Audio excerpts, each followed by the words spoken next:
নমস্কাৰ দৰ্শকবৃন্দ, পুনৰ স্বাগতম জনাইছো আপোনালোকক অসমীয়া ইউটিউব চেনেল ডেইলি টিপছলৈ, য'ত নেকি আমি সদায় জানো কি অসমীয়া বনদৰৱৰ বিষয়ে। আমাৰ অসমখন বনদৰৱতী চহকী। সেই বনদৰৱসমূহ চিনি নাপাওঁ আৰু সেইখিনি কেনেকৈ প্ৰকৃততে ব্যৱহাৰ কৰিব লাগে, কিমান পৰিমাণত, সেইখিনি নজনাৰ কাৰণে আমি এই যিখিনি মূল্যৱান লাভ তাৰ পৰা আমি বঞ্চিত হৈ থাকোঁ।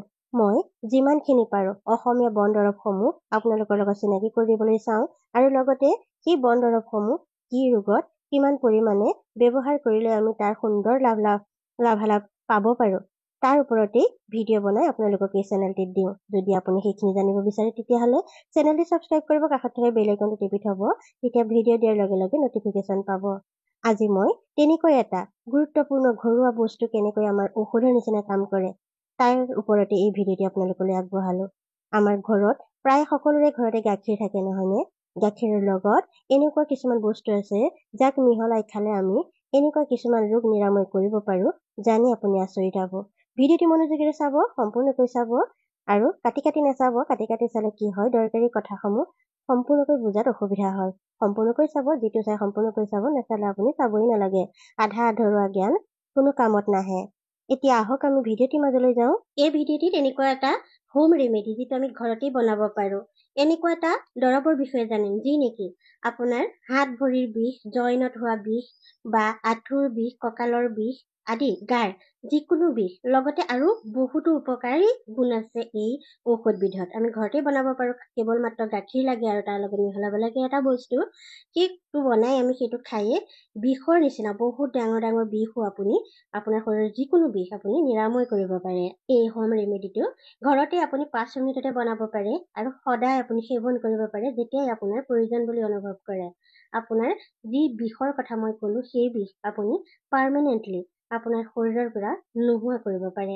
গাঁঠিৰ বা জইনৰ বিষৰ কথা ক'বলৈ যাওঁতে, জইনৰ বিষ বুলি কওঁতে আমাৰ কঁকালৰ বিষ, আঁঠুৰ বিষ বা ভৰিৰ গেৰুৱাৰ বিষ বা ভৰিৰ সৰু গাঁঠিৰ বিষ, এনেকুৱা ধৰণৰ হাতৰ গাঁঠিত বিষ, বাউসী জইনত বিষ বা ডিঙিত বিষ, এনেকুৱা ধৰণৰ জইণ্ট পেইনবোৰ যে, এই জইণ্ট পেইন আমি প্ৰথমতে জানিব লাগিব এই বিষবোৰ আমাৰ কিয় হয়।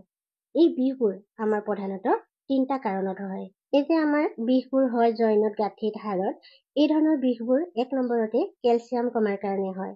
কেলছিয়াম যদি আমাৰ শৰীৰত কমি যায়, কেলছিয়াম জাতীয় খাদ্যবস্তু যদি আমি কমকৈ খাওঁ বা আমাৰ খালেও শৰীৰে গ্ৰহণ কৰিব নোৱাৰে, তেনেকুৱা যদি হয়, তেতিয়াও আমাৰ হাড়ৰ এই জইনত কেলছিয়াম কমাৰ কাৰণে বিষ হয়। 2 নম্বৰত আমাৰ এই জইনবোৰত গ্ৰীচ নিচিনা এটা বস্তু থাকে, যি নেকি তাৰ সহায়তে আমাৰ আঁঠুকেইটাৰ জইন কেইটা আমি ইচ্ছামতে লৰচৰ কৰিব পাৰোঁ বা ঘূৰোৱা মেলা কৰিব পাৰোঁ, দাঙিব পাৰোঁ, মুকুতাব পাৰোঁ, এনেকুৱা ধৰণৰ। তেতিয়া কেতিয়াবা কি হয়, সেই গ্ৰীচ কমি যায়। কমি যোৱাৰ কাৰণে ঠাইটো শুকান হৈ যায়। শুকান হৈ যোৱাৰ কাৰণে কি হয়, তেতিয়াও সেই বস্তুটো বিষ আৰম্ভ হয়। এনেকুৱা ধৰণৰ হয়। আৰু 3 নম্বৰতে হৈছে আপোনাৰ কেতিয়াবা ইনফেকশ্যন হয় আমাৰ সেই জইনত। ইনফেকশ্যন হোৱাৰ কাৰণেও আপোনাৰ বিষ হ'ব পাৰে।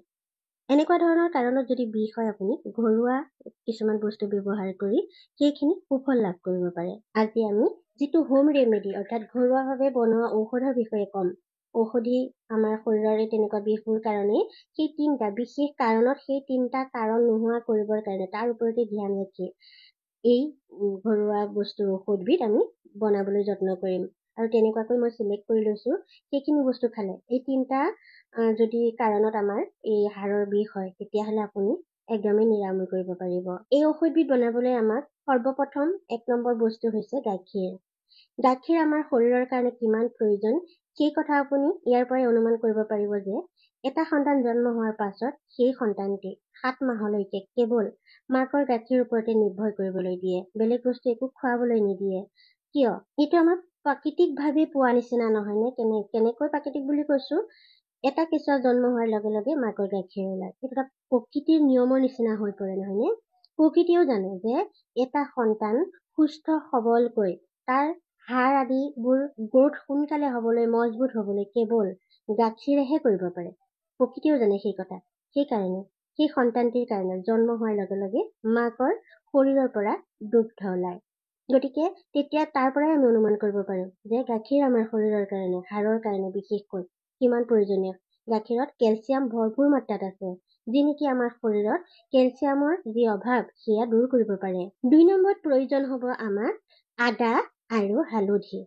দুইটা বস্তুৰ কাৰণে, দুইটা বস্তু মই একেলগে কৈছো এই কাৰণেই যে যি 3টা কাৰণত আমাৰ এই বিষ আৰম্ভ হয়, আমাৰ জইনত বা গাঁঠিত বা হাড়ত যিকোনো বিষ হয়, সেই বিষৰ কাৰণে এনেকুৱা কিছুমান তত্ত্ব এই আদা আৰু হালধিত পোৱা যায়, যি নেকি আমাৰ এই সমস্যাখিনি দূৰ কৰাত সহায় কৰে।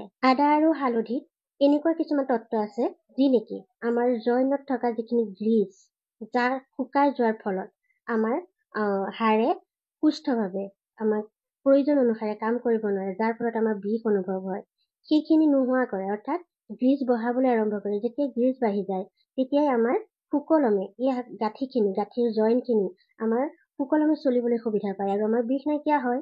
বিশেষকৈ আমাৰ আঁঠুৰ জইনত বা কঁকালৰ জইনত বিষ হোৱা বা তাৰ পৰা আমাৰ গ্ৰীজ কমি যোৱা, শুকাই যোৱা, ইয়াৰ প্ৰধান 2টা কাৰণ আছে। এটা কাৰণ হৈছে আপোনাৰ যদি আপুনি অত্যাধিক শকত, প্ৰয়োজনতকৈ যথেষ্ট শকত, ওজন আপোনাৰ যথেষ্ট বেছি, তেতিয়াও আমাৰ এই সমস্যা হয়। 2 নম্বৰত যদি আপোনাৰ শৰীৰত কলেজন কম হয়। 2 নম্বৰ কাৰণ হৈছে আমাৰ শৰীৰত কলেজন কমি যোৱা। কলেজন এবিধ প্ৰটিন, যি নেকি আমাৰ সেই জইনৰ গ্ৰীজ, যিটোৰ কাৰণে আমাৰ হাড়ৰ সুকলমে জইনবোৰ চলাফিৰা কৰে, সেই গ্ৰীজ বনোৱাত সহায় কৰে। যদি কলেজন কমি যায় আমাৰ শৰীৰত, তেতিয়া সেই গ্ৰীজ বনোৱা প্ৰক্ৰিয়াটো বন্ধ হৈ যায় বা কমি যায়। তাৰ ফলত আমাৰ সেই ঠাইত জইনবোৰত যিমানখিনি প্ৰয়োজনীয় গ্ৰীজৰ প্ৰয়োজন হয়, সেইখিনি আমি প্ৰয়োজন অনুসাৰে নাপাওঁ, ফলত আমাৰ বিষ আৰম্ভ হয়। প্ৰকৃতিৰ নিয়ম বুলিয়ে ক'ব লাগিব, বয়স হোৱাৰ লগে লগে আমাৰ জইনৰ সেই গ্ৰীজবোৰ কমিবলৈ আৰম্ভ কৰে, ফলত আমাৰ বয়স হোৱাৰ লগে লগে আমাৰ এই জইনৰ বিষবোৰ, বাত বিষ যাক আমি কওঁ, সেই বিষবোৰ আৰম্ভ হ'বলৈ ধৰে। বৰ্তমান সময়ত কেৱল বয়সীয়া লোকৰেই নহয়, কম বয়সীয়া লোকৰো এনেকুৱা ধৰণৰ সমস্যা দেখিবলৈ পোৱা যায়। ইয়াৰ কাৰণ আমাৰ দৈনন্দিন আমি যি খাদ্য গ্ৰহণ কৰোঁ তাৰ কোনো নিয়ম নথকা। যেনেধৰণে আমি খাদ্য বনাব লাগে, যেনেধৰণৰ খাদ্য আমি খাব লাগে, যেনেকুৱা সময়ত নিয়ম মানি যেনেকুৱা ধৰণেৰে আমি খাদ্য বস্তু গ্ৰহণ কৰিব লাগে, সেই নিয়ম নমনা লাইফষ্টাইল যিটো আমি কওঁ। আৰু 2 নম্বৰত হৈছে আমাৰ পৰিৱেশ প্ৰদূষণ। বৰ্তমান আমাৰ পলিউশ্যনৰ যুগ, ইমানেই পলিউশ্যন হয়, অট'মেটিক আমাৰ শৰীৰত কিবা নহয় কিবা বেমাৰ আপুনি কিবা কাৰণ নোহোৱাকৈ আমাৰ শৰীৰত হ'বলৈ আৰম্ভ কৰে, কেৱল এই পলিউশ্যনৰ কাৰণে। এইবোৰ নহ'বলৈকে বয়সৰ অনুপাতে হৈছে আমি কিবা এটা খাইছোঁ বা তেনেকুৱা ধৰণৰ আমি বিশেষ ব্যৱস্থা গ্ৰহণ কৰি তাৰ পৰা আমি আৰাম পাব পাৰোঁ। কিন্তু বয়স নোহোৱাৰ আগতে যিখিনি হয় সেইখিনিতো আমি কেনেকৈ আৰোগ্য কৰিম? বয়স নোহোৱাৰ আগতেই যদি আমাৰ এইখিনি হ'বলৈ হয়, বয়স হ'লে কি হ'ব? গতিকে সেইখিনি নোহোৱা কৰিবলৈ, সেইখিনি যাতে আমাৰ নহয়, তাৰ কাৰণে আমি এনেকুৱা কিছুমান খাদ্য বস্তু খাব লাগিব, যি নেকি পলিউশ্যনৰ কাৰণে আমাৰ শৰীৰত যিখিনি দূষিত পদাৰ্থ আমাৰ শৰীৰত আছে, সেই দূষিত পদাৰ্থসমূহ যাতে বাহিৰ কৰি দিব পাৰে, তেনেকুৱা ধৰণৰ খাদ্য বস্তু আমি গ্ৰহণ কৰিব লাগিব। 2 নম্বৰত গ্ৰহণ কৰিব লাগিব কলেজন যাতে বৃদ্ধি হয়। কলেজন বৃদ্ধি হোৱা এনেকুৱা কিছুমান আমাৰ খাদ্য বস্তু আছে, সেই বস্তুখিনি যদি আমি নিয়মিত ৰূপে খাই থাকোঁ, তেতিয়াহ'লে আমাৰ শৰীৰত কলেজন বৃদ্ধি হ'ব। কলেজন বৃদ্ধি হোৱাৰ লগে লগে আমাৰ শৰীৰত গ্ৰীজৰ পৰিমাণ বৃদ্ধি হ'ব, ফলত আমাৰ হাড়ৰ বিষৰ যি সমস্যা সেয়া নিৰাময় হ'ব। আগৰ দিনত আমাৰ ঘৰবিলাকত আমাৰ খাদ্য বস্তুৰ মাজত গ্ৰীণ লেভ অৰ্থাৎ সেউজীয়া শাক পাচলি আমাৰ যথেষ্ট পৰিমাণে আছিল। আমি বাৰীয়ে চাৰিয়ে বুটলি আনো, নিজৰ ঘৰতো শাকৰ চব্জি কৰোঁ বা বনৰীয়া যিখিনি শাক চব্জি, সেউজীয়া শাক পাচলি, সেইখিনি আমি বেছিকৈ গ্ৰহণ কৰোঁ।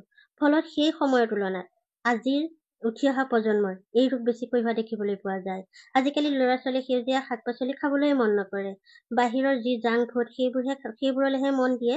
সেইবোৰে যে আমাৰ শৰীৰত কিমান অনিষ্ট কৰে সেই কথা হয়তো অনুমানেই কৰিব নোৱাৰিব।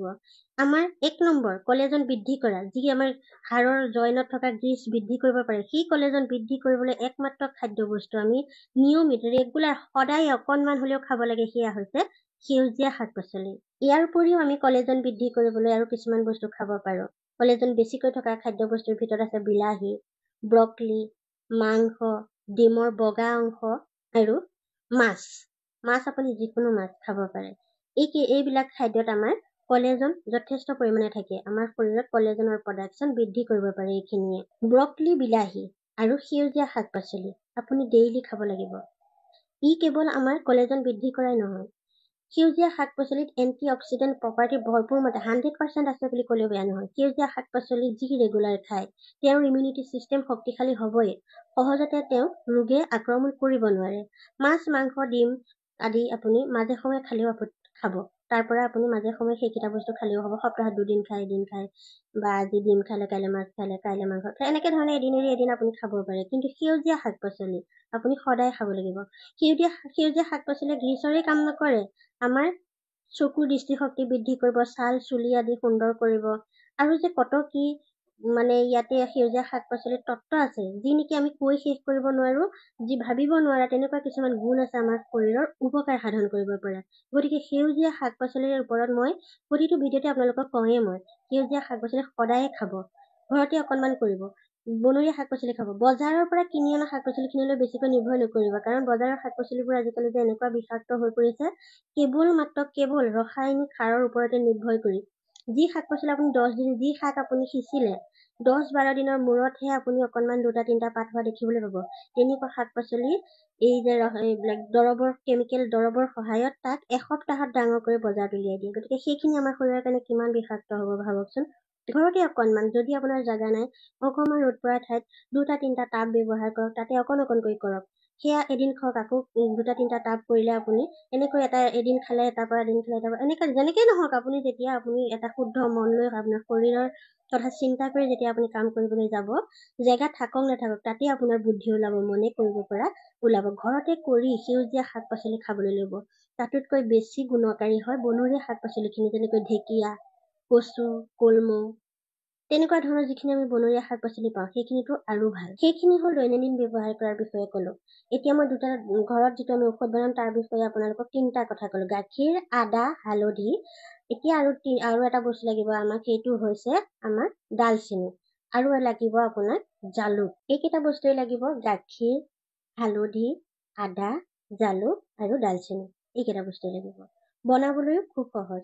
আপুনি গাখীৰ ল'লে, এপোৱা গাখীৰ ল'লে বা আধা লিটাৰ গাখীৰ ল'লে, তাতে আপুনি কি কৰিলে, এচামুচ আপুনি হালধি দিলে আৰু এচামুচ আপুনি ধুনীয়াকৈ পিচি লোৱা আদা দিলে, আৰু এটুকুৰা 1 ইঞ্চি মানৰ এটুকুৰা আপুনি ডালচেনি টুকুৰা এটা দি দিলে, আৰু 4-5টা জালুক পিচি সেই গুড়িখিনি দি দিলে।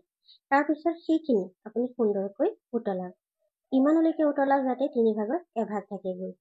তাৰপিছত এইখিনি ধুনীয়াকৈ আপুনি চেকি ল'ব। লৈ আপুনি গৰমে খাব পাৰিলে গৰমে খাওক, নহ'লে ঠাণ্ডা হ'বলৈ দিয়ক, ঠাণ্ডা হোৱাৰ পিছত খাওক। এনেধৰণে আপুনি যদি খায়, তেতিয়া প্ৰথম দিনাৰ পৰাই এই বিষৰ সমস্যা, জয়নৰ বিষৰ সমস্যাত আপুনি আৰাম পাব। এনেকৈ ডেইলি আপুনি 21 দিন খাব লাগিব। যদি আপুনি কণ্টিনিউ গেপ নিদিয়াকৈ 21 দিন খায়, তেতিয়া আপুনি দেখিব এনেকুৱা এটা আচৰিত হৈ যাব যে আপোনাৰ সেই বিষ 95% আপোনাৰ কমি যাব। থাকিব মাত্ৰ, যদি থাকে তেতিয়া 5%। মইতো কৈছোঁ 21 দিনৰ পিছত সম্পূৰ্ণৰূপে ভাল হ'ব লাগে। ভাল হ'বই। কিন্তু যদিও 5% থাকি যায়, আপুনি নেখালেও সেইখিনি লাহে লাহে সেইখিনিও নাইকিয়া হৈ 100% আপুনি ঠিক হৈ যাব। খোৱাৰ সময় কি কৰিব, আপুনি যেতিয়াই তেতিয়াই খাব পাৰিব। ৰাতিপুৱা খাব পাৰিব, দুপৰীয়া খাব পাৰিব, ৰাতি খোৱাৰ সময়তো খাব পাৰিব। কিন্তু এটা কথা মনত ৰাখিব, যদি আপুনি এই গাখীৰ গিলাচ খালে, তেতিয়াহ'লে মাজত 1 ঘণ্টা গেপ দিব, তাৰপিছতহে খাদ্য খাব। ভাত আদি, ৰুটি আদি খাব। যদি আপুনি খাদ্য আগতীয়াকৈ খাম বুলি ভাবিছে, তেতিয়াহ'লে খাদ্য খোৱাৰ 1 ঘণ্টাৰ পাছতহে খাব। ৰাতি খোৱাৰ সময়তো যদি আপুনি খাবলৈ বিচাৰিছে, তেতিয়াহ'লে আপুনি খাদ্য নোখোৱাৰ আগত খাবলৈ বিচাৰিলে আপুনি ৰাতিৰ আহাৰ নোখোৱাৰ 1 ঘণ্টাৰ আগত খাব লাগিব। তাৰপিছত আপুনি ৰাতি আহাৰ খাব পাৰিব।